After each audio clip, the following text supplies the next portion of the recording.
Right speech is probably the area that is most productive and most difficult in the path. It's the kind of thing that is used continuously in ordinary life through the day. Maybe for monks and nuns, there's less demand for right speech because there's less demand for speech in general. So the lay community has to use this very skillfully. It is based in right intention. So you can never actually modulate your speech by preparing it ahead of time, giving yourself a vocabulary and rehearsing the right kind of sentences. It's not possible. You have to respond spontaneously to all kinds of situations. So how do you do this?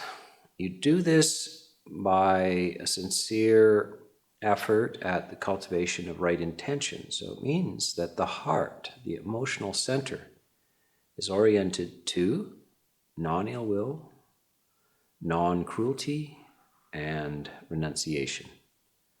So that your speech is then spontaneously cleansed of any tendency to hostility, to unnecessary demeaning or criticism of others. There is the heart, because the heart is purified. It doesn't focus unwisely on the faults of things. Now that's the source of hostility and anger, negative emotions, and negative emotions are the source of wrong speech as well. Renunciation, which is found under right intention, is just a form of non-manipulation. So when you talk, now I've talked to people who've gone into sales, they're insurance salespeople or car salespeople or realtors, and it becomes so part of your personality that you almost begin to see everybody as a potential customer, and you can become manipulative. You're trying to get something out of everybody, and people in those professions are not necessarily bad people at all. They just become habituated, and you find yourself unconsciously trying to motivate people to buy things. So to feel that whoever you're talking to is not a customer, and by the way, if you are a realtor or a salesperson of any kind, that's a perfectly honorable profession. And you might actually become a more successful salesperson when you're not trying to sell anything, when you just have goodwill for people and are explaining your product. So it's not that with the sense of renunciation or non-greed that you're going to suddenly fail in the world. You won't. The Buddha is actually interested in lay people leading a successful life with plenty of resources and money and all of these things, and they have to engage in all kinds of professions and crafts and skills. So they need to be able to perform these things, and there's nothing ethically wrong with any of these things. But in all cases, you cannot let wrong intention run away with your speech. And to go back one more step, of course, right intention, as we talked about in the previous talk, is based in right view. So if you're having trouble with your speech, you would like to improve it, go back to right view, examine it. When you find yourself standing with other helpless and vulnerable beings, in fact, every being on the planet is helpless and vulnerable, and you're one of them, it will awaken some sympathy and empathy, and that will shape the emotion structure of the heart, and that is right intention, and that is where right speech flows from. It's quite easy to keep track of right speech. There's 4 basic units of it. One is not to lie. The next is no harsh speech, and then no divisive speech, and finally no frivolous speech. So lying is, it's hard to always be truthful.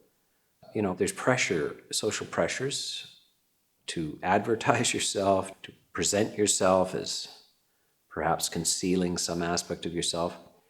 By the way, I should say that this does not mean that you blurt everything out, that you're one of those people who blurt the truth out all the time. The Buddha defines this right speech as, is it true and beneficial? So the factor of benefit has to be in right speech. It's not good enough simply to be true. There's a lot of times when one should not speak the truth, and there are no times when one should lie. But there's a lot of times when the truth is not beneficial and should be not spoken. And it doesn't mean that everything you say has to be pleasant. It's possible that it can be true, beneficial, and unpleasant. Abbots in monasteries have to deal with monks in training and lay people. And sometimes they have to say things that are frank and true and beneficial, but not pleasant to hear. So sometimes monks and nuns and lay people are sometimes offended or hurt by some of the things that are said, and it's still appropriate that those things were said because they're true and beneficial. If you don't hear what needs to be heard, then you're likely to go on making a lot of mistakes. So you have to reflect on this and balance that. Harsh speech is just the abstaining from using strong language, harsh, cursing people out, this kind of thing. Unnecessary harsh speech. And sometimes speech has to be strong, and you might even have to shout sometimes. Somebody might be across the room. These things have to be balanced in knowing your heart, so you have to know the intention behind these things. So the third category is divisive speech, and this is a difficult area. Speech which divides people. So you talk about somebody else's faults with somebody, or you talk about what they did that sabotaged something in your life, etc. You try to create division, separating people rather than reconciling people. It's not your job in the world to make everybody reconcile to each other. This is quite outside the possibility of doing for most people, Monks sometimes become marriage counselors or giving advice about difficult relationships.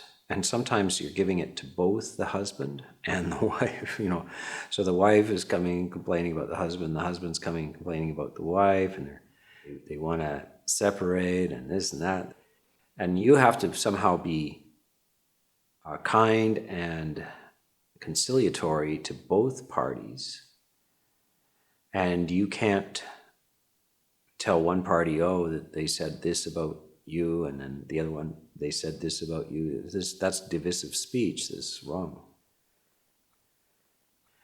By the way, a very interesting, very strong, severe penalty for monks is to actually act as a go-between between a man and a woman. In other words, to be an arranger of relationships. And the reason why is the Buddha said, monks, if you do this and then they have a falling out later, they'll blame you for getting them together to begin with. Just don't do it, monks.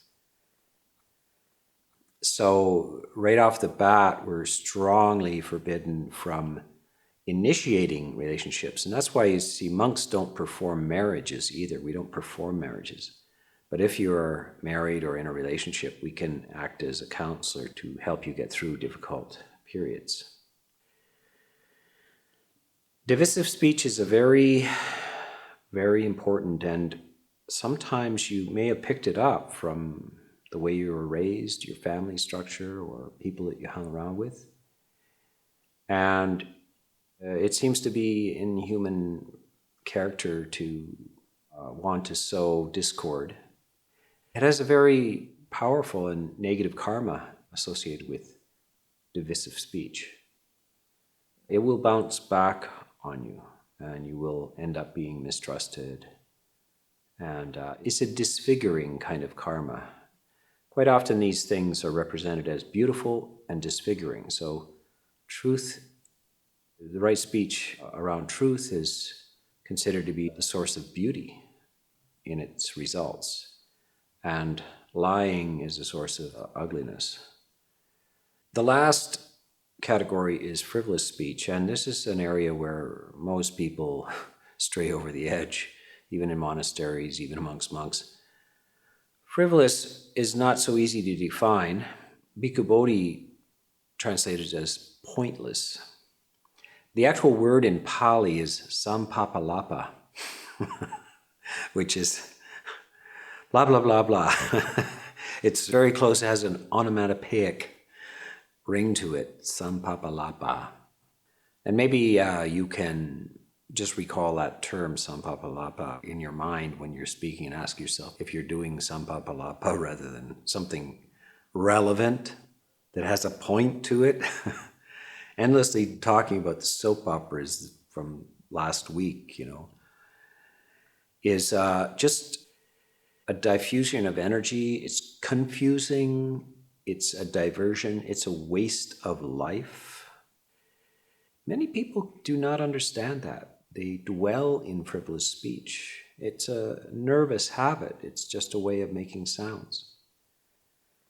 It's not that you shouldn't say, how's the weather today? Or how are you today?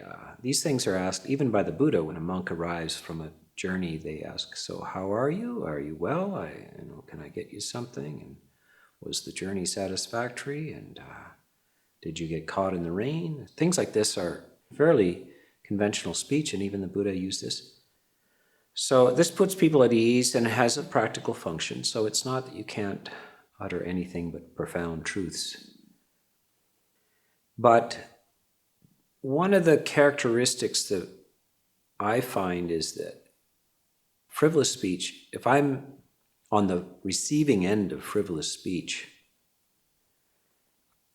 what I feel is that it's tiring. I feel tired after the conversation. If I have to be in the midst of frivolous speech, I feel de-energized. Whereas if I'm in the midst of true speech, skillful speech, the after effects, the afterglow of a good conversation is energy and inspiration. So one can ask if one's speech gets to the point, is relevant, is valid, or is it merely filling the air with sound, kind of like a dog barking. A dog barking is tiring after a while. And a person yakking, just letting their consciousness stream out, is also very tiring after a while, unskillful. One of the things I would like, especially in this day and age, about truth, true speech, and lies, as you're probably aware, that there's a strong something in the air lately about lying in the political system. And this is very, very important, that people don't realize how grave a problem that is. Lots of people are not that, they're indifferent to the idea of lying. And the Buddha is warning again and again. It's a severe negative resultant from that, both to the person who does it and if it catches on socially. The entire society can crumble through lies.